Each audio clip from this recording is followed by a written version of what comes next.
niwe William Oduol EGUKORWO MUNINI wa gavana WAMBERE gukorwo akihagurwo kuma utongoria-ini wake kondo bunge ya seneti yahitukirie gukorwo akihagurwo kuma kuri giti giake kuona ni akoretwo agurite giti giake kia wabici kia muigana wa ciringi milioni 1 na indo ingi cia wabici yake odumwe na kuhinyiriria aria mari thi wake na kuhe arata ake kandarathi orodumwe na tenda cia thirikari.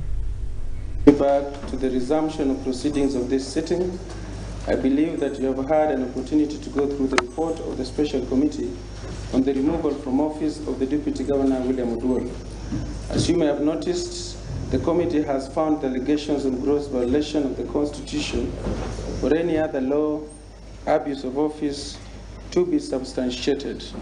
In particular, the committee found that on charge number 1 of gross violation of the Constitution and other laws, A, interference with the procurement process through acts of bid rigging, the special committee found the allegation was proved and therefore substantiated. And Mr. Speaker, as an investigator, there is one thing that I want to report, that beyond reasonable doubt, it has been proved that our Deputy Governor, Oduol Kuhagurwo, is incompetent to the highest level, Mr. Speaker. I think that the kind of personality that my good friend Dr. William Denge has is not meant for a deputy.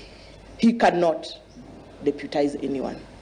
The fact that the DG tried to interfere with the procurement process, especially of the fertilizer, this one really touched my heart, because this particular tender was reserved for the youth. I want to agree that the special committee took their time, even against a lot of coercion, intimidation, and even threats, to deliver this special report, which will guide the operation of this county going forward. Mr. Speaker, one William Oduol must go.